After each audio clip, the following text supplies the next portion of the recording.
All right, welcome to the party, pals. GRC Mafia. So welcome to our Friday, about a 1 hour AMA style, just to socialize, network a little bit more. You guys could ask questions, come up on stage and so forth. I'm going to drop the stage link here in a moment if anybody did want to come up. So this is a great opportunity to just bring up anything that you guys would like to. We could, maybe talk about hobbies or, whatever else you guys would like to do. One of the topics that we didn't cover last night was actually CCM for continuous control management, which is something that we could start digging into as one of the talking points. I see a few different people popping in like B-Dubs and Lexi Cruz and AB Showtime, GRC Mafia. All right, and then let's see here. So with this schedule, we always want to start this out with just the shared mission, breaking down barriers, fostering collaboration and community within especially the GRC space, not inclusively the GRC space, but largely, for a more secure future. And we're all here to just learn and grow together. That's one of the biggest focus points is, ask your questions. There's no stupid questions or otherwise. If you're not able to figure something out, just ask. And, there's somebody out there in the community that we could at least get you in connection with that would be able to answer that question more than likely.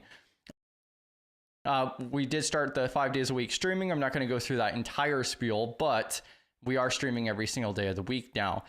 Today is our Friday, and then you could see the rest of the times there for 11 a.m. the rest of the week, except for Thursday, which is our primary stream. Next week, we will have our job readiness and group resume review at 6 p.m. Central Time on Thursdays. If you would like to submit your resume, what I would recommend is to head on over to our website, actually. So we did actually have all of that inside of our Discord previously, but we did go through and actually build out a form to make it a lot easier and to automate a lot of that process. So let me go ahead and drop that in chat. And then some of the guidelines. So if you do come up on stage, you do not have to turn on video. You could just turn on mic if you would like to join the conversation, ask questions and everything else. And then also if you wanted to share your personal LinkedIn, you can actually, the best way to do that for your personal, social media profiles is to join our Discord server. And then you can go into our live chat, post the link there, and then it'll actually relay your link through the different platforms that we're streaming to. And then also, if you have questions, if you have other resources that you want to talk about or share with the community, go ahead and drop those, start talking about it. And then worst case scenario, we'll loop back around to that.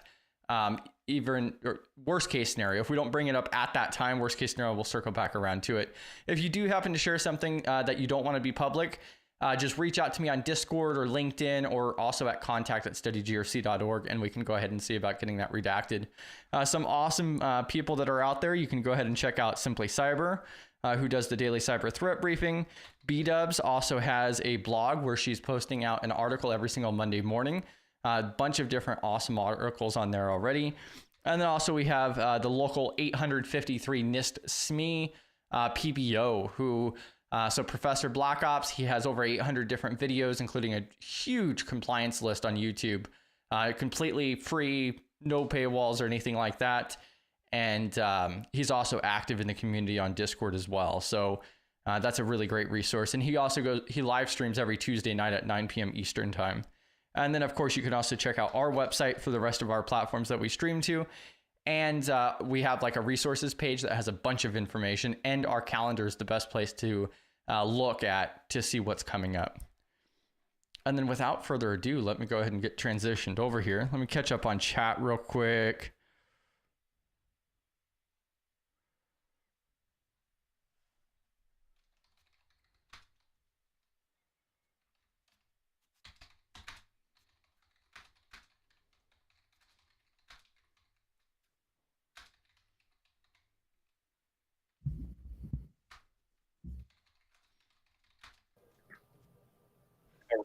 All right. Oh, and we got both B-Dubs and Rhonda. Welcome to the party, pals. Hey. Hi. We are here. And then, and then I'm just double checking chat here. So I do see we got something here. How can I do self-study as a complete beginner to land a GRC analyst role? So as a complete beginner, That could be a little bit difficult. Did you have anything to add on that to start with, Rhonda? What are some of your recommendations maybe for like just now getting started with no knowledge? I mean, I would probably just start with the fundamentals and then go from there. Maybe do it. Did you take the GRC I did. masterclass? Mm-hmm.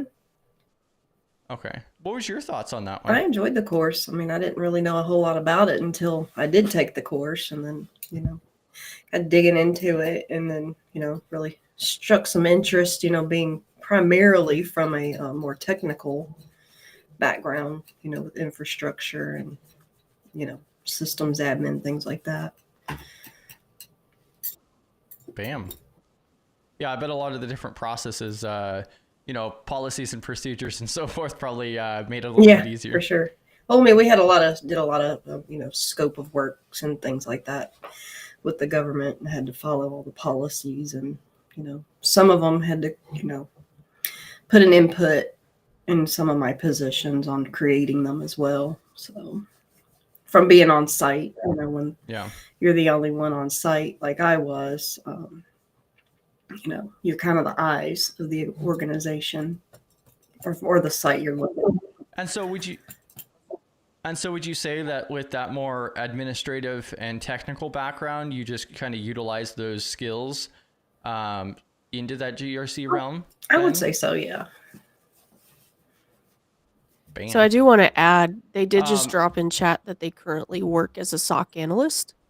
So that kind of changes that question just a bit. Because you already have some fundamentals potentially as far as cybersecurity is concerned. You're looking at how do you take your SOC analyst skills and transition that into GRC. So they're a complete beginner to GRC, but not to cybersecurity. And that does make a huge difference. For sure. What's your take on it, B-dubs? I mean, I would take that GRC masterclass for sure. Start there, and then when there's topics that you're not sure about, do some research and dive a little deeper. I would also utilize the community and just have conversations with people, and yeah. Bam.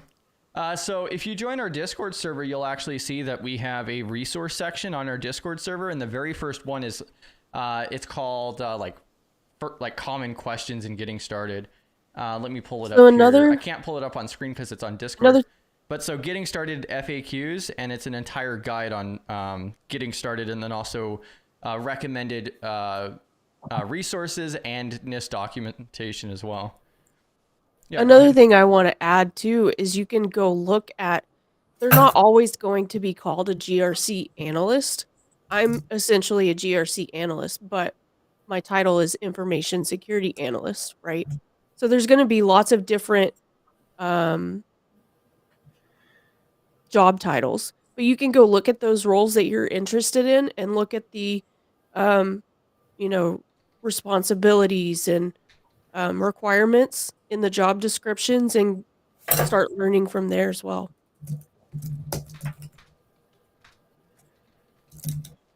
And then also I'm going to pull this up on screen. So this is the number one thing that I recommend to people who are just like getting interested in a GRC, especially like at your stage. This would be perfect. And so this is an entire playlist. I'll go ahead and drop the link to this. This is a playlist that we actually went through and curated, and it has some of Jerry Ozier's content, which he's straight up GRC Mafia. But then it has some other awesome things here too, because it starts out with like, oh, you want to work in GRC in 2025, which is a hot video where he gives some hot takes and just tells you how it is. And then it actually goes through and starts explaining like what is governance, risk, and compliance. And then also like some of the introductions to it. And then there's even like a complete talk about, a day in the life of a GRC analyst as well. There's actually a couple of them in here. But then we also have like Professor Black Ops in here talking about GRC and how it's a structured, more holistic approach to that aligns with the business and technical side. Because that's where like a lot of people don't actually quite it seems like people don't necessarily grasp that necessarily, even people in industry, is that GRC is a program on its in itself, that's how it was designed to be. Is supposed to be an entire organizational wide program. And then you also have these awesome videos here too from Level Effect that walks through each section as well in pretty good depth to get that introduction level. And so this is usually what I'll send to people just to get started and learn more. If you're still interested after you go through that material, then you may be a good fit for GRC. So, and then that was my other recommendation that I'd mentioned a moment ago, is inside of our Discord server, we do have an entire section for getting started FAQs, which has a whole list of resources and so forth. Because you really just have to like kind of jump into the rabbit hole and keep digging. Follow your passion. Definitely. Mm-hmm.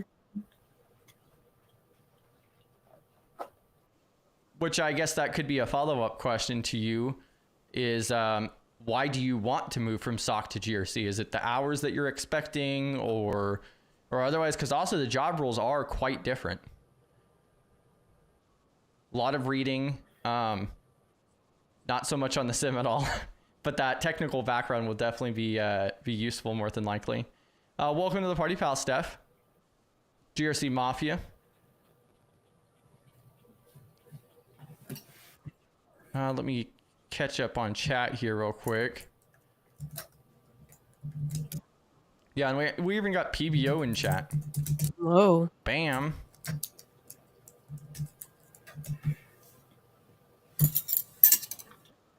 And I'm not sure what PBO is meaning by this comment here. So, SOC analyst, you are in GRC. I mean, it does have overlap, of course. I think a lot of the job roles do, but yeah.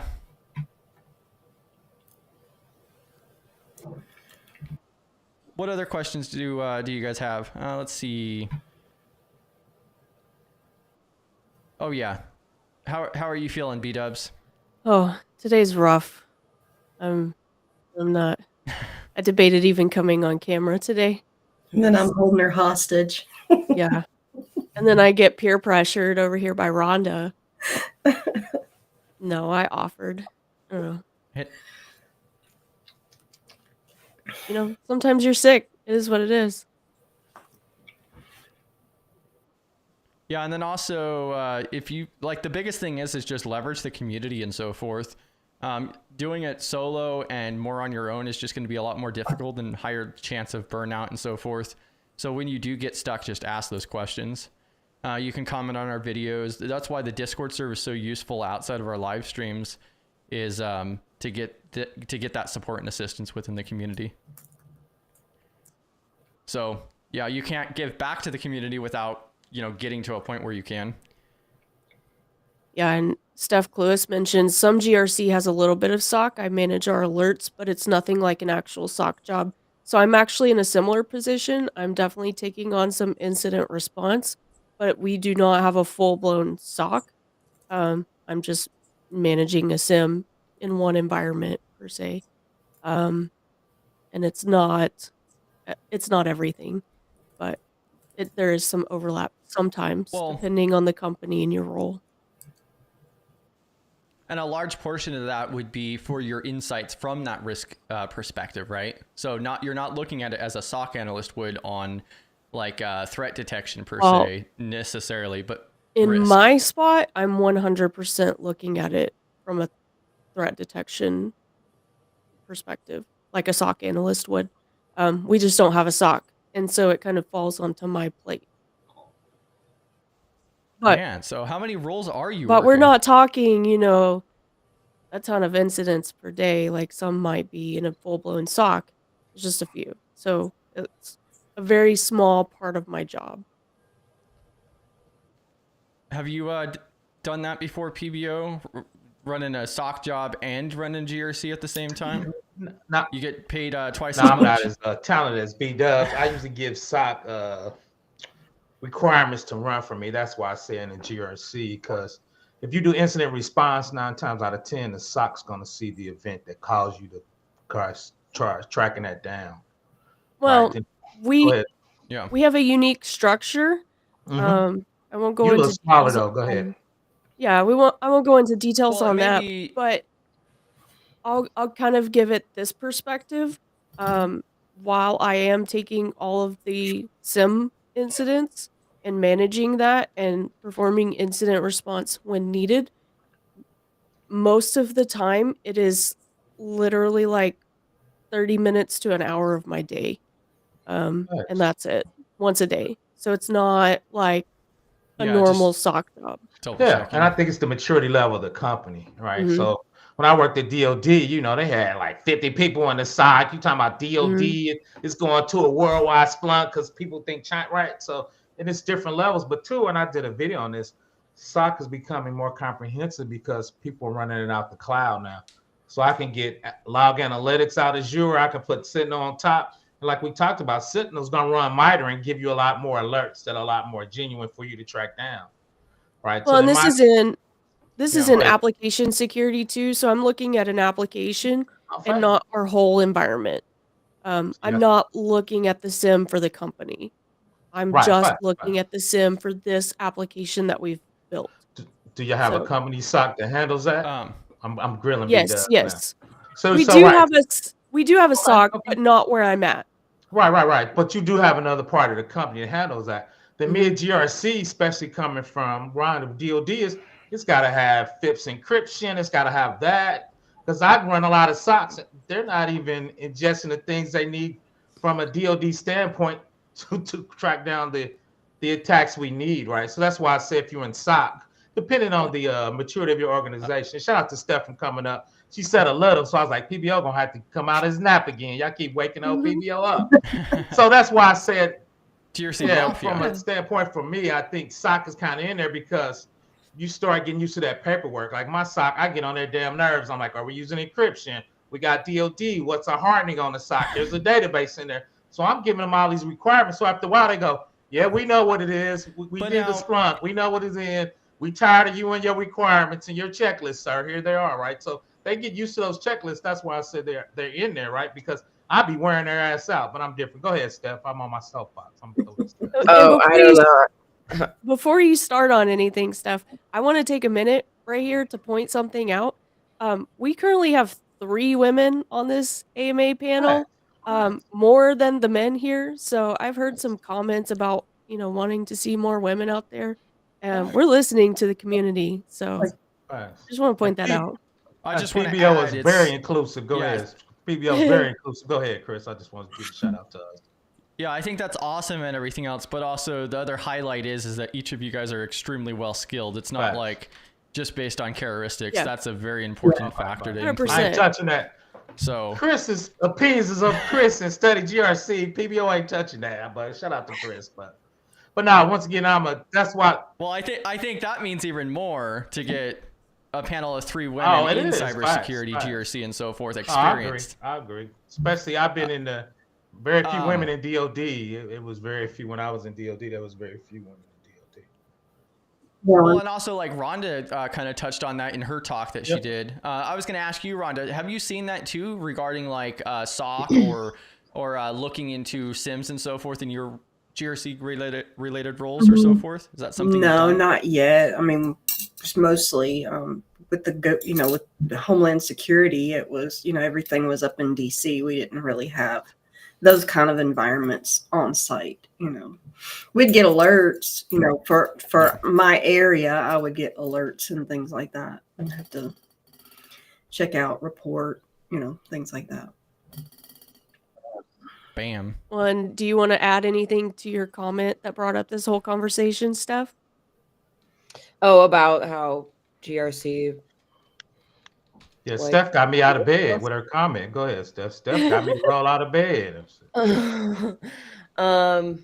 Yeah, I don't like. I'm always trying to find trainings for GRC incident response because GRC incident response is way more like, so you may do some log detection, like, oh, I'm looking for things like the way that a SOC would, but a lot of times it's running the incident management process and facilitating all of the different people and running meetings and making sure you're following like your incident response policy and procedures. And like I can't find anything on. I got a couple videos for you, Steph. I did a couple Yeah, plans because in this you got to do a incident response plan and an exercise. I'm gonna do one with Study GRC where we're gonna walk through a stolen laptop, which is a minor incident, but the communication of that, what that looks like, and for me, from a GRC perspective, it's more about the breach notification. Like for us, we got to call Department of Homeland Security. Where's our data at? It's in Indiana. We got to call the state general attorney now. So what? Then I got to call the IRS. I do IRS. So for me, the GRC perspective usually come more in the breach notification because it's like, okay, B Dubs got the breach. She gonna track down the bad guys. She gonna find them in Russia. I just got to make sure we notify everybody so we don't get a big fine because you missed somebody. And the time, because the IRS wants 24 hours. Go ahead, Steph. The IRS wants you to do it less than 24 hours. Yeah, and we have some contractual obligations for time for notifying people of the security events, and we have, is it like, do you contact your lawyers? Do you contact your insurance company? Like, there's we have a really solid procedure, and I think it's really just about practicing and doing a lot of, you can do tabletops all day, and then when you actually have an incident, it's like all that goes out the window. Well, I wouldn't say I've done a lot of those, but you're right. It's the real thing is nothing like it. But I think for me, the tabletops get you from 0 to 40 pretty easy. Because the first time it happened, it's like, who the hell do we call? At least you know that part, right? Then what we did, we started doing in the middle where we would run up to people with cards and says an incident. What should you do? So now you got to go to the plan. You should do it. Then we run incidents for, like B-Dub says, we run it from an application team, we run it from a management team, and we run it from a GRC. So when I was at the state, we ran like 6 a year because we running them from different departments so they know what to do when it's their turn. So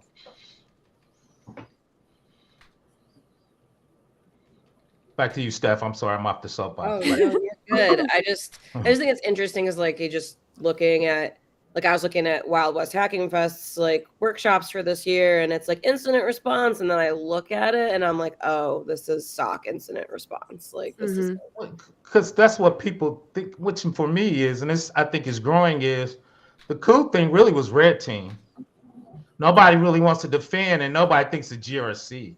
GRC to me is like the adult in the room. We need to get legal. We need to call the CEO. We need to call the state. We need to call this. And for most people, I don't know if B-Dubs is, we don't have that type of skill set. We have an MSP we need to talk to. So they're tracking our SOC and we have it. So if we need forensics, we're not going to do that stuff in-house. I have those skills, but for me, I'm scared if I miss something and it comes back, am I personally liable? So I'm like, I don't even think about doing DFIR. I'm like, dude, y'all got to pay somebody. PPO too old to be getting sued. So, but once again, I've got 3 or 4 videos just kind of walking through what that looks like. Then I start going into automation. So if B-Dub says this EC2 in AWS is the issue, move it to a separate subnet, partition it off where, you can see where it's trying to dial to, the automation. Because when I call in the red team, those dudes charge $40 an hour. So I don't want them waiting for nothing to get set up. I want all that automated. So what are you charging for our I'm PVO cheap, man. though? I'm about 100. I'm easy, man. I'm about 100. No, I'm cheap. I'm cheap. Yeah, but from a GRC perspective, then going down to the security architecture perspective too, because I always think GRC is who do we call? Once again, who do we getting legal in? Because if it's something that we could be considered liable because we didn't have the right encryption on it, we could be seen negligible, right? So I'm always getting legal in, even if it's not legalese, because I just want to see CYA of that. And I will say too, in my role, I am more of doing the SOC incident response versus GRC incident response. But it's not near what a SOC analyst would be doing. So, but that's just. But it is similar. It's similar to the skill set. Yeah, it is similar. And I'm investigating as needed and whatnot, but it's more so to do with resources that we have, and why it's falling on my plate. And so it's not like coming at it from a GRC perspective. Although I can come at it from a GRC perspective, you know. Facts. Yeah, But I get that too because I wear multiple hats at my organization as well. Yeah. But it's within my role that I monitor our AWS alerts. But like, I'm Mhm. not really the one probably that's going to go in and like investigate it. It would be like it's more up to me to like reach out to devs to be like, hey, did Right. you change your password? Oh, Did yeah. So you do when this? I Is this Yeah. when I say legitimate? when I say I'm Well, investigating, it's more like, does it look suspicious or is it a false positive? And then from Right. there, I'll go and research and ask different people, whether it's the devs or IT or, you know, to go further in depth with it. And I think most people, depending on their size, is where B-Dub's at. Once again, Mhm. usually I'm in a big government site, so we usually have a different agency that handles the SOC and different department, and we have a third party we would call in from a perspective. When I used to work for like Fortune 500 and Fortune 1000 companies, right? When you work for a smaller company like B-Dubs, you got like 3 or 4 hats on. Until, like I tell everybody, you see them tracking down the bad guy on the movies. We just trying to figure out what's been stolen. Can we shut the hole and just and say we got it locked out? We're not trying to track anybody down in Russia. So I Well, mean, and I that's also want to point out, you say I'm at a smaller company. Sometimes it's because I am in corporate. So sometimes it's not necessarily the size of the company as it is budgets. maturity, facts, budgets, and Mhm. maturity. My well, favorite thing, real Chris, and I throw it to you is well, and another I always tell people money's not infinite, so you got to figure out where you're gonna put your Mhm. resources and how you're gonna do it. So Yeah. I'm just Yeah, I was just going to mention. So I think Yalamd here oh, is going towards the GRC side and then talking about taking SOC analyst courses or otherwise. I think that's great. I'm personally going. I went through the material for Try Hack Me, and then I'm actually going through the SOC pathway for Let's Defend, which I really like that platform because they have like a virtual sim built in and everything, so you could do what hands sim are on. they using? That's really cross What train. sim are they using? They have they just have their own sim. It's just set up kind of like Splunk. It's like their own Okay. knockoff built into their website. Splunk is a gazillion dollars. Yep, and then it's pretty. Splunk is a billion.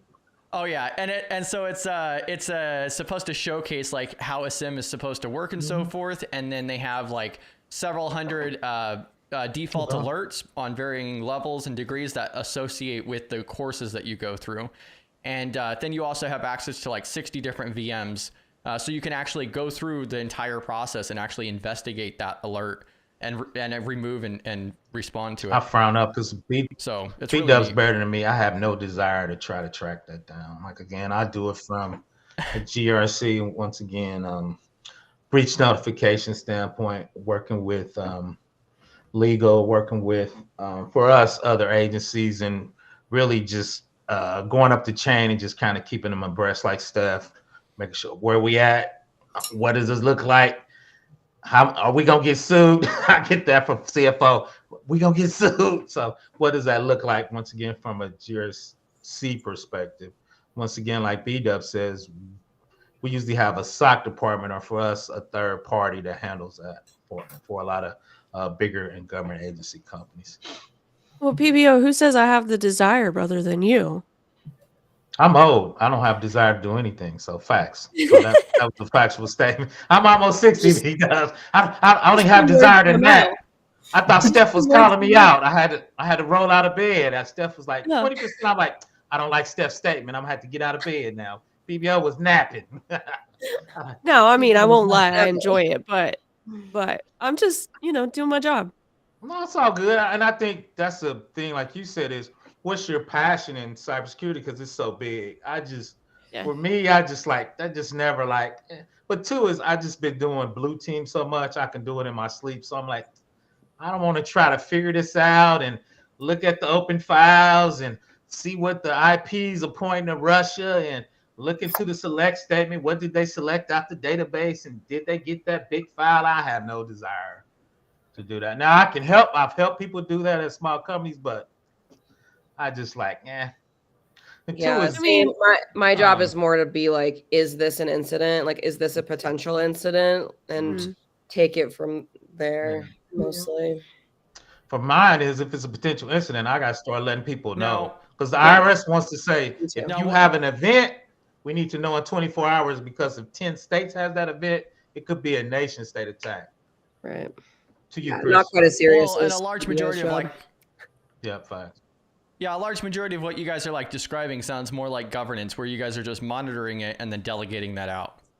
So Yeah. a level of governance Yeah, I there. wouldn't even call it. So Yeah, I wouldn't even call it delegating, because, like B-Dub says in her job how would responsibilities, you? those events going to go off and she knows what she needs to do. I get more of the reporting requirements from her, and I got to start. Okay, 1 hour, I got to let the IRS know. I got to let the CISO know. If CISO think it's funny, he might wake up the CEO and be like, this is going to be big. We need to get him out of bed. So for those of you who are monitoring that kind of stuff, how would you describe that on your resume? Like as far as like skill, like if you're actually going into a sim and looking at the alerts, that's what I was referring to. I would just we talked about it last night. I put a whole, and I'm different than most people on there, so I'm going first. I would put some MITRE jumbo on there and said I'm doing elite level SIM investigation using the MITRE framework. But So- you know so me, PBO this would be going to 800-53. Yeah, and this Yeah, so 800-53 PBO would be for life. pulling. Yeah. So you'd they be love pulling that. MITRE, throwing that through AI, and just being like, grab all the keywords, Because if all we're the hype using words. Splunk, one of those big dudes, MITRE's already built in there. So I'm saying I'm watching the MITRE. We doing TTP. We watching foreign adversaries. If I did, it'd be like a novel. It would be great. Go ahead. I mean, I'm watching MITRE too. So I Right. mean, I'm a full-blown GRC analyst and SOC analyst on my resume, right? 100%. PBO got your back. You don't even need me. Yeah. I need you. I don't even do red team DFIR. Yeah, I look at MITRE stuff all day, every day. Facts. She need just putting this 800-53 and MITRE in there. We doing it big. Yeah, I definitely with NIST, Facts. 100%, Nah, all this day, for every life. day. I 100%. Rhonda, where's live and yours? breathe NIST. 850. Where's my? Your little fur. Oh, she's Oh, right yeah, here. that are like, yeah. Oh, are we doing fur babies? Oh, Her Whatever baby. they are. Apparently. I keep saying I'm a travel. I never got another dog. I'm embarrassed to show mine. She needs to go to the groomer. I mean, mine does too. All the little dogs. Oh my God, that's like like Time. those could be siblings. Yeah. Those look really But they're similar. different breeds. She's Yeah. only like 10, really, but she looks like she's like 50 without this fur. Yeah, she's about 8. She turns 9 this year. She cool. turns She's 4. she's right at 20 pounds. She's lighter than my toddler. Watch out. Cool. She'll start attacking me with her tongue. Mine's 10 pounds. Yeah, And he's 10. yeah, that's about the size of my cat. He just doesn't look as big, but he is. And Yeah. she's mad now because I disturbed her sleep. Facts. That's how PBO be feeling. Facts. He had to roll out of bed. Facts. He grumpy. Yeah, and then Well, we I think also- you should answer Space Taco's question because I'm really curious also. Oh yeah, I'll that's go what I was gonna first. bring Oh, up. I'm- So yeah, so just like what you guys are working on right now, or how that's going. I work for companies that works. I work for consulting companies that do government work. So for me, I'm good because we got big projects, we got long-term projects. So and me, I think the opposite is going to happen is I think they're going to cut too deep, and both of those guys are really consultant type people where they think outsourcing to consulting companies is better fundamentally for the government. And we can debate that in or out, but I think that's what's going to help. I think they're going to uppercut. That work has to be done, and so I think they believe they save more money by using the big consulting companies, and the big boys use little boys. So I think it's actually going to help from a consulting company. But if you're in the government, I had 3 or 4 people on my channel that reached out to me. They got those letters and they don't really know what to do. So from that standpoint, that is crazy scary. So you think Especially- contracts are safe, Ones? but Yeah. not government positions, obviously. Yeah, I think government contracts are safe. Because the Safer. contracts are already signed, and the other part is that work has to be done, even though it's fundamentally. Now they've been killing certain projects in the middle, but if you're doing so, I don't know. I said that, now I might retract, but I think those are going to be good for a while because I just think there's so much upheaval in the government itself, they don't have time to get to the So- contractors. I think the first move is cutting it down. Then they're gonna go through the individual projects. But I'll let Rhonda chime in on that. Her thoughts on that. But Go PBO, ahead, you Chris. worked around. I feel like you worked around that question. No, I thought I answered. Let me answer real be specific. How are you things in government changes? I keep hearing you good. I am great. PBO need to go on a diet. I'm so great. PBO gonna be eating steak tonight about 9:00. He's so great. So PBO good. Once again, my company has government contracts. Yeah. I think those contracts are good. I think the upheaval right now is they're cutting people. They're not looking at really what those people done. They had to hire some nuclear guys back. So I don't think they're looking at the individual contracts yet. So I think Who needs- when they so I think that once again, I think the contracts are good. They firing the people. Now the second part of that, I think they're gonna go through the individual things with those contracts good. I think they're gonna cut too deep and they're gonna have to outsource even more. I'm gonna throw it to R squared up at the top with the beautiful pup. Yeah, I mean, that's the thing, it's like a lot of the government jobs, as far as I've been, involved in, the IT side of it has mostly been, in contract roles. And then they go up for bid, but, once those contracts are over, they might not rebid them. They might put them in a bridge to figure it out, is what typically happens to us. Yeah. And then they, kind of, what do you say? Bring them down to, minimal staff, Yeah. 100%. And then you've got, like me, I was having to support, Charleston, Savannah, and a training center, and all my airports here local, in South Carolina. Let me ask you guys. So both of you guys have pretty extensive governmental backgrounds and so forth. With the agencies that you have worked in, and you guys don't have to go into detail, but like a rough number. Let's say you guys lost 30%, 40% of your staff, of your colleagues. Would that have an impact on operations? Do you think that would actually have a negative impact on operations if you lost a third of your colleagues? For me, it depends on where we at. Like when we were doing new development and trying to get some specific functionality that would hurt us. Once we got in maintenance mode, we were already cutting people down because once you get in maintenance mode, it just kind of runs, right? So I think it depends on, and I'll let Rhonda chime in. For us, we were at different levels. Like when I first got a DOD, we had 1,000 programmers. It was the craziest thing I ever seen in 6 different states. Just handling that communication was crazy. Our first release, we had 10,000 errors, so I just never forgot that. But go ahead. So yeah. So then my follow-up question for you both of you guys then too is that like common practice with your guys' experience where the government, you're in development, implementation, and so forth, and then once you get to that maintenance monitoring stage, you guys cut back? Is that like a standard practice? Okay. I don't know. Let Rhonda chime in. Let Rhonda chime in. That was me. I mean, it just depends on, the numbers that are required in the contract. Like we had to have seats filled for all the roles, at the help, they call it single point of contact, which was the help desk. Then you had the network operations center, all the other centers, and there had to be so many people in those seats because they did, run 24-hour shifts, So. And like Rhonda said, for us, like she said, we had those seats, but as we got more mature, we started getting a lot of automation.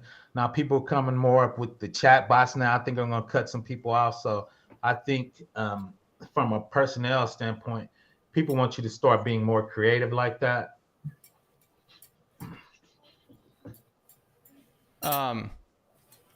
Yeah, and then also, so we have this next question here. So does CSF from NIST influence incident response and GRC together? Yes, 100%. Not only is there incident response in there, but then also they have an entire govern section now. Is that the question you're asking, KB? Yeah. Chris, you gotta help. You gotta help me. I don't even do CSF. Come on. Hey, it's that's below PBO. It's That's really a little brother. 853. It's just, shaved down a little. I'm gonna clutch my pearls. I don't even. I don't have money. CSF. Well, and so that's why I'll pull this up real quick, just to show this one more time. that's where these Trello boards come in. And so if you go to our resource page on our website, you can access our Trello boards. And so this is the CSF 2.0. And this gives you a really good visualization outside of the documents of the framework and the controls. And so one of the benefits is you could just come in here and actually search for that. So incident. And then you can actually see. So like this control right here is relevant suppliers and other third parties are included in incident planning and response. So that's underneath the govern section. So that's a control right there that directly involves that incident response and govern area. And so like this would probably be a good resource for you, but also like the other key thing is you have an entire respond section as well for that incident response. So maybe clarify the question a little bit more if we're not quite understanding it correctly, but yeah, 100%. It does involve that. And I'll drop the link to this as well. Then a lot of things, and I think B-Dubs mentioned this. The thing when I come in a lot of organizations, and we talking about doing one actually for GRC study, very few people do incident response exercises, and very few people have a plan. A lot of people have procedures, but a lot of people don't have a full plan. So we get dinged on that a lot in the government space from the Fed. They want you to have. Now we can make it easy. I generate, and I'm gonna put this out there. I generate a lot of that out of ChatGPT. I do my plan, going and customize and smooth it out, and just doing an incident response plan just for the communication.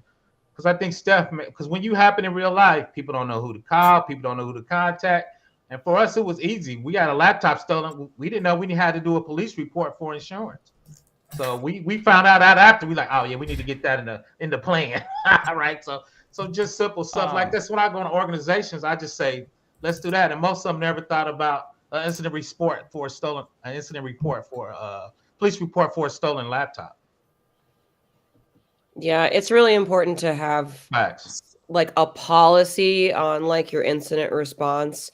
And then from that, you build your procedural document on like, what do you do like during an incident? Like, how do you handle it? Like we have very specific steps that we go through when things are happening, or even before, like even when we're trying to determine whether it's an incident or not. And like my company handles things. We have security incidents, but we also do other things that are incidents that aren't security related, but that might, we expanded our definition last year of an incident because other things happen that don't involve like data disclosure or malicious activity that requires us to like communicate with customers, because it could impact something could happen that impacts like your customer's reputation or your reputation, or it could be a policy violation. Like there's a lot. Like you have somebody goes to a conference and acts like a jackass, you know, like there's and like what Steph said for us. Wow, yeah. Sorry, I didn't. No, you're good. You're good. Oh no, you're fine. And I can also make that obvious too. So this is business casual to an extent, but yeah, as long as you're not like directing or like too foul, like it's not a problem, whatsoever. So that's in the okay. Then just real quick, like Steph said, is all those other incidents for us. We got a lot of fraud incidents, but when you have fraud, the first thing they want to know is what do they have access to. So then IT's got to start doing stuff. We got to start looking at privileges. Like you said, was it account takeover? How did we get the fraud? So all that stuff start bleeding over into our incidents, different incidents. And real quick, 861 is part of incident response. And it's actually, if you look in this 800-53, it points you to 171 when you do your exercises and when you're trying to get into the details of an incident response. So you are correct, our score at 861. Go ahead, Chris. Yeah, and then also you guys, so you guys had made a comment there too about improving your incident response with each incident. I'm assuming each and every single one of you guys have been involved in at least one, if not numerous, actual incidences. And so I was going to ask you, like, could you guys give a little bit of detail on like what particular area of improvement have you guys been able to take and learn from, like lessons learned after the fact? If you guys could talk on that. Did you want to start with that first, Steph? Sure. So we have a really great process where we actually do review every incident and think about lessons learned. We have a form that we fill out after you can do it sort of during, but typically you do it when it's complete, that you do like a high level summary and like the timeline and anything that did happen. And then at the end, you look at lessons learned. And a lot of it can drive your incident response. So it's like, wow, what could we have done better here? Or like what information, like what came up that we weren't expecting, like what adjustments need to be made to our policy, to our procedures. So that's a really good thing to look at. And then controls. So it's like if something, you had a credential stuffing attack or something like that, looking at like, what could we do to prevent this in the future? Usually there's additional things that you can do, IP filtering or something additional you can do. The hardest one is like human error. If it was just somebody making a mistake, like what do you retrain them? I mean, you do have to look at like, what do you do to prevent this from happening in the future? So I'd say like those are kind of the two biggest ones. How can we prevent issues like this? Are there something that like things we can be doing differently to prevent this from happening? And like what adjustments do we need to make to our overall process to better prepare us for when things happen again? Yeah, and so like you touched on that topic too, like filtering and so forth. So like I've heard in the past of like a DDoS attack, for an example. So then after the fact, they will set up filters to throttle it. So, if we get over 1,000 connections, then we're just going to throttle it and stop it there to prevent it from growing to an extent. But there's a lot more that goes into it. It's not always that simple. It's very dependent on your environment and your situation, and just what is, it's going to be, it's so different. Every incident is different. Every company, every situation is different. So it's really about like your plan, your procedures, and what you're doing, like what's going to work for your environment. Thanks. Bam. I'll chime in. She hit it on the head. My only, I got to push back a little bit because I'm old, is that's actually the, if you look on 61, the only thing we do, everything she did, is you got to have a formal post-mortem of anything. We got to look at the dead body. I don't like saying that, but what caused it, like she said, if it was a credential stuffing, what can we put in place, right? And for us too, is you should have threat modeling. So most of that stuff shouldn't have caught you off guard. It should be something novel. So if you do OWASP top 10, you're going to get 80% of that stuff off the bat. Not everybody has DOD money for threat modeling. It's not DOD money, it's DOD knowledge. That's why you should take my course. Shout out to me. No, I'm just playing. But if you look at OWASP top 10, right, they tell you the top 10 standard attacks, right? So if you go through those in your threat monitoring, you should say, okay, like she said, for credential stuffing, AWS has this or Azure has this. Now, like you said, do we have the money to afford that or not? But you should have that document. True. And if you can't, right, that would go on your risk register. That'll be a risk, right? So, but she hit everything on the head. The only thing we do from a NIST perspective is to have that formal post-mortem to go everything. And two is, like we did online when Ticketmaster got hacked from Snowflake. If we had a Snowflake database, we're going to go through all of those attacks to make sure whatever hit them's not going to hit us, right? So that's basically it.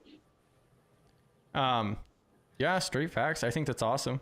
Did you want to go next there, Rhonda? Like, what are like some examples of maybe lessons learned or like improvements post-incident? Or you could just give it some type of an example or areas. I can't think of any offhand. I think he covered most. Being from the same industry, My fault, Rhonda. I should let you in. My bad. That's okay. Another thing that I've heard of is like a lot of the people and processes, like it was mentioned earlier too, on like that contact list. Like, okay, we had a breach, we had this issue, but who do we contact? Like, do we call the CISO or like what are we doing here? Like, I've heard that's a common issue.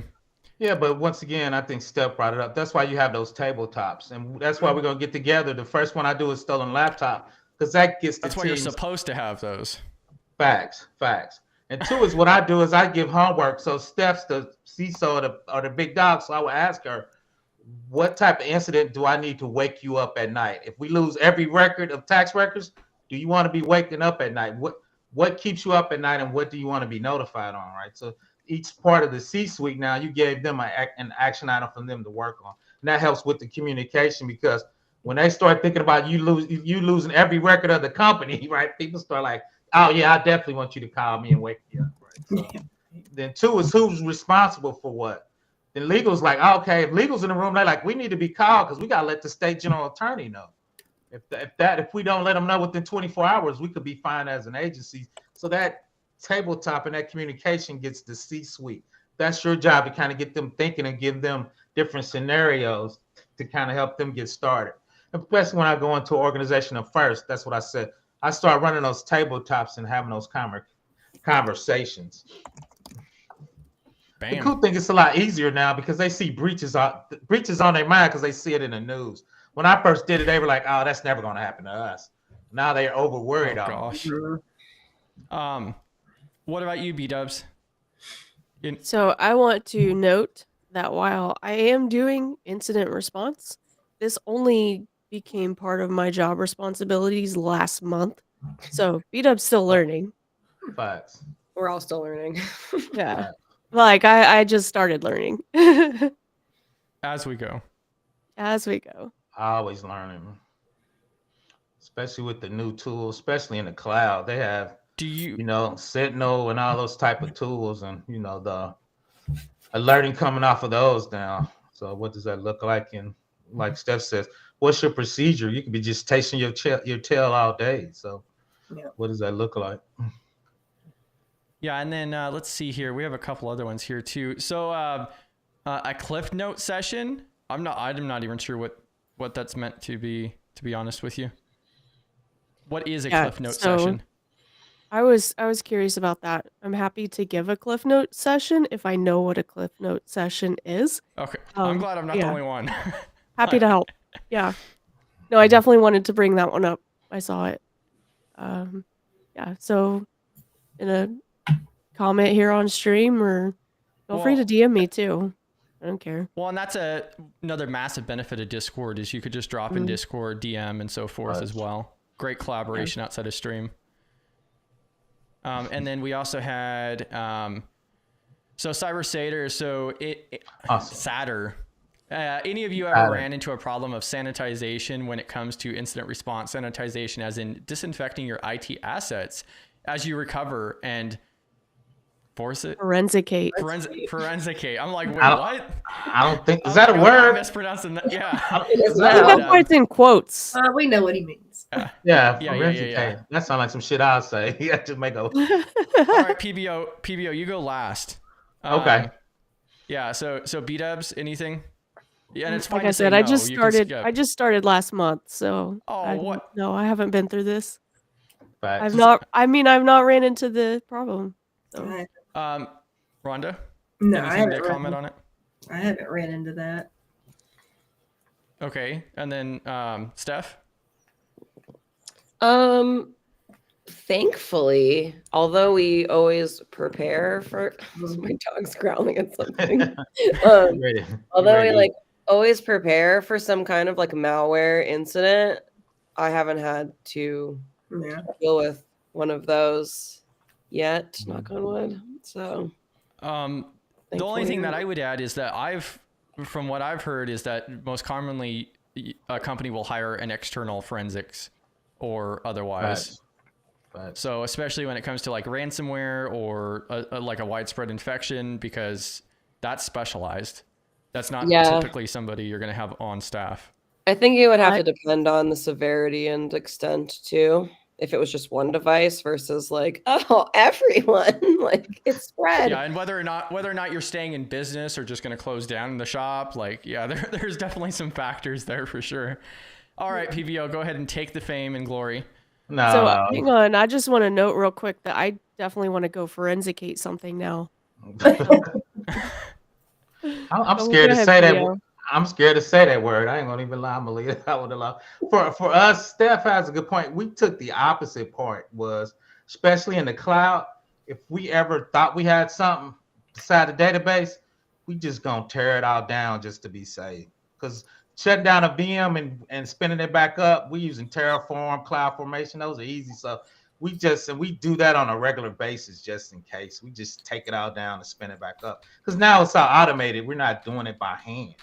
The only thing we don't do that was the database though, right? Because that's a different animal. But most of our stuff is sessions, so we can just take it all down. We usually have one weekend a month So a lot of times when we're at the bigger clients, because we were just practicing, we would just take it all down because we were building it up. And as we building it up to test it, we would just take it all down and rebuild it to make sure we can automate it. So we actually took the other tact of that because we think a lot of people has been hacked and they just ain't figured it out yet. So we just trying to get used to just tearing it all down and spinning it back up. Because when you tear it all down, spin up an EC2, use your Terraform, use your Puppet and Chef to keep track of your versions. We were talking about configuration management. You should have that down pat. So we actually like tearing it down and spinning it back up. So on sanitization, it's more so I've had trouble making TTXs realistic in regards to possibility. For us, once again, it was just more of an exercise because the thing we figured out, and it kind of hurt my feelings, is if you get malware on a server and you replicate it to your DR location, you replicating the malware down to your DR site. So that really hurt my feelings one day. We had some brilliant people in the room, and somebody just said, about 10 years, oh yeah, if we got the malware on there, we're like, we replicating everything to DR by bit. Are we gonna replicate the malware to DR? Yes, you are. So right. So if you get a 0 day, you're gonna be toast. You're just gonna start replicating throughout your whole org from a primary to DR site. So that's why we got used to trying to tear everything down and spinning it back up. Now I work for smaller companies. We don't do that, but at DoD, we were trying to get to that level. Well, and also if you go over PBO's courses, well, I say courses because they're like Shout 2 out. hours Give in me a length. shout So you out. could consider, yeah, you can go through and watch PBO's content, but I call them like micro courses at a minimum with the 2 hours in length or more for the average videos. Right. But I don't like how you said that, but go ahead. well, that's like one of the big things that you also mention is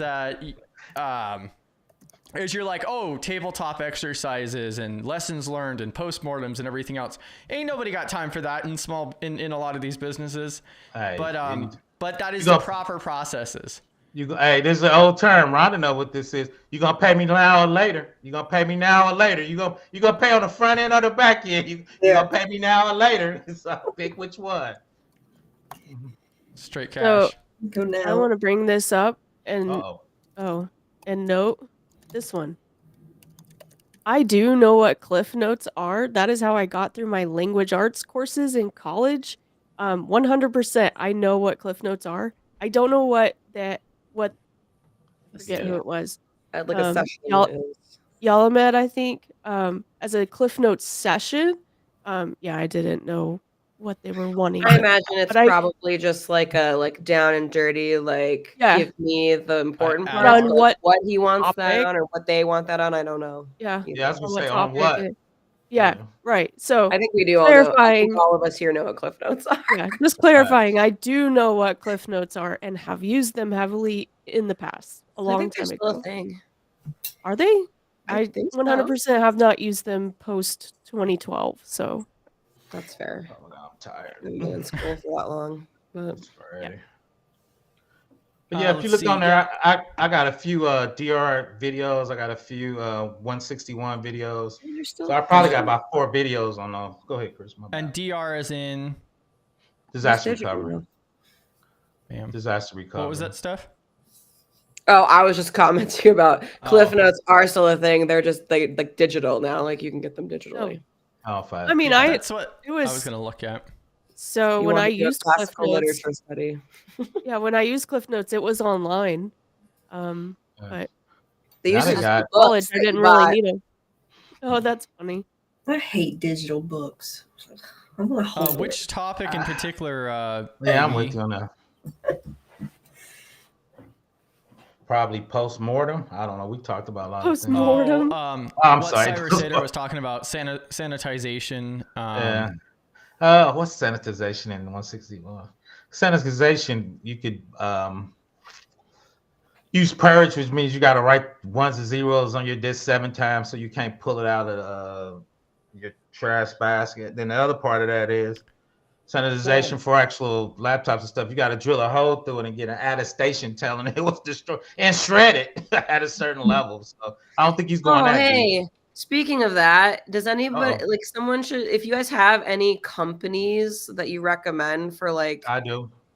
Well, we have laptops, so we can't just rip like their MacBooks. So we can't just rip the hard drive out of it. Like if you have any like recommended companies, like I need a company that we can send our laptop to. Look up Shredded. Look up Shredded, but they're pricey. Yeah, I have. There's certain ones that won't because of where we are and like what we want. I'm okay with recycling as long as they certify that the hard drive was destroyed. Yeah. So there was a conversation in Simply Cyber Discord where some individuals shared that. I can always send that over to you as well, because that was like probably 6 months ago, and there was like maybe 6 different options on there that people don't. I would appreciate that. Most government companies use Shredded, but they cost an arm and a leg because IRS shredding is like almost pulp. So to get it at that small was crazy. So we just have to. We just want it for our SOC audit to be able to be like, hey, these were destroyed. But most companies will also repurpose parts of, which is fine. We just need data destruction certification. Yeah, and then also we will be coming to an end here shortly. So we're technically already over by a few minutes, but just to respect everybody's time and so forth, and just make it a little bit shorter than an entire 2-hour meeting like we have on Thursdays. But we'll be back again on Monday at 11 a.m. Central Time. And that will be the hands-on for Risk Register. We'll be finalizing the Risk Register Monday and Tuesday, where we'll be going back over everything and just reviewing it all. But I wanted to pull this up too. So in regards to sanitization, I just want to showcase this again, how utilizing the NIST glossary comes in. I just searched for sanitization, and so now it's pulling up all the documents that mention sanitization. And this is how I go through and research a lot of these topics too. So it's like calling out under sanitization in the 888. 88.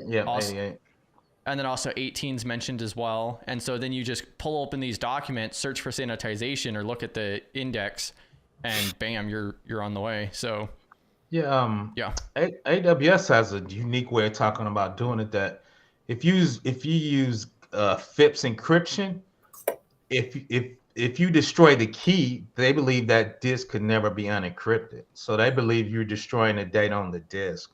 So we've been kind of researching that. Okay, if we encrypt it and we destroy the key, but then I'm like, well, quantum computing's coming. But for me though, from a legal perspective, if FIPS say we're good and legal say we're good, we're good. But as a practitioner, I'm like, quantum computing gonna get our stuff. But you're good to you can go find all your hard drives and if legal say we good, R squared, I'm good. As long as I can blame legal, I'm good. But legal gonna turn it back on you though. No. Legal's the last one. They know it. Legal it. I'd be like, hey, legal sign off on it. Legal. But so I've been looking at that. AWS has been pushing that a lot. So. Well, and also we could even do a Thursday meeting all about like data sanitization, destruction, and management, like on that side of the boom there.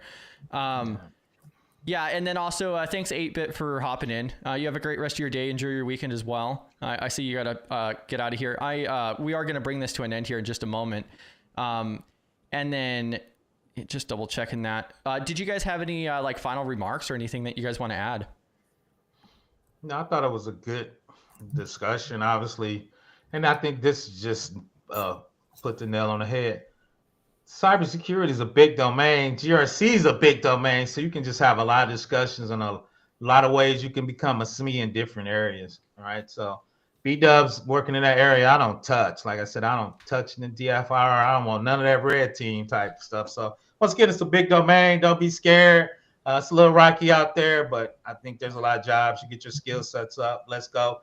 You got this great panel that's going to help you. I'm the eldest on the panel, so you can always get at me. Elder. So. Oh, God. The elder on the panel. That's a self-assigned title. Facts. No, that's the real title. Elder means I'm the oldest, not the smartest. I'm the oldest, right? So let's be right behind you then, PBO. I say facts. I'll be 58 this year, R squared, so I'm going to throw that out there. You can let me know if I'm winning. I'm not 50 yet. So I'm 58. I'm almost 60. So shout out to me. I'm looking pretty good for 60, but now. Shout out to PBO. Shout out to me. Now back at you, Chris. But yeah, if you need anybody, just reach out. This panel will help you anytime. The only thing else that I wanted to ask you directly, PBO, is when is your course coming out? If people keep asking.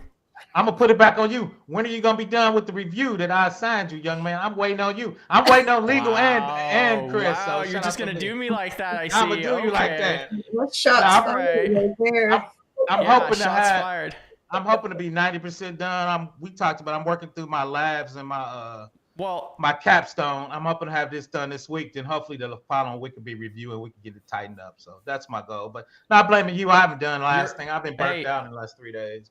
oh no, you're good. You're good. I will do a very, very thorough assessment of your course over this weekend. I'm bumping that up to a higher priority. I called him out. So yeah, we making good progress. So I'm hoping to have the first part done. And like I said, we just go through smoothing it out, give some people up here to the labs to see what they think of the different labs. One of them is an incident response lab. So see what that is in real life. So that's it. Any key takeaways or anything else that you want to add, Steph? I'm just so thankful for this group and that I get to come on here and talk about things that I don't get to have discussions very often, like except in my own head about. So it's just really helpful to be able to come and answer questions and gets me thinking about different things and hearing y'all's perspectives. And it's just really awesome. So thanks for doing this. Yeah, GRC Mafia, breaking down barriers, getting that communication and so forth. Bam. Rhonda, any key takeaways, final remarks? No, I'm trying to get more comfortable being on this camera. So. Oh, we'll have you like running streams in no time. Oh yeah. I don't feel like you positioned yourself really well on your backgrounds and so forth on your talk, and I'll probably drop that in chat before I actually end the video here. I highly recommend to check that out. So did you want to mention like what your talk was about a little bit? Or I could just talk it up. My talk? Yes. Oh no, go ahead. So I'm pulling it up right now, but so government work, pros and cons, how to stay out of the gulag. And we have the short version. So 24-minute talk here, and I'm going to go ahead and drop it in chat. This is an awesome walkthrough. So Rhonda has a lot of background in government work, and she did an excellent job at going through and outlining the pros and cons, some advice for getting in and places to look, and all kinds of different knowledge drops throughout that. Not just for veterans, but also those resources for veteran as well. So I'm dropping that in chat. I don't feel you talk yourself up enough. You're just as bad as me, where I'm just like, hate doing that kind of stuff. Gotta be like PBO. Shout out to me. I give myself a shout out. I like give myself a shout out. Shout out to me. My sister's just like that, but I've never been that way. Oh, I've been that way, man. When you're 5'7" in real life, you got to give yourself a shout out. B-Dubs, final remark? Well, I know Amy brought up my blog. Monday's blog is already planned out. I'm getting it ready to go, and it's going to come in hot Monday morning. Bam. With video, by the way. So now with video walkthroughs, reading it out to you as well. I dropped that link in chat as well, so that'll be relaying there. But yeah, we're going to go ahead and end the video here. Thank you all for attending and joining us. Thank you to the panel for giving your guys' hot takes and joining us as well up here. If you guys have additional questions, or if something didn't get addressed, then hop on into the Discord. That's going to be the next best place. And then somebody will be able to get that to somebody who can assist you if that first person can't handle it. But yeah, GRC Mafia, you guys have a great rest of your day. Enjoy the weekend, and I'll see you guys back on Monday. See you.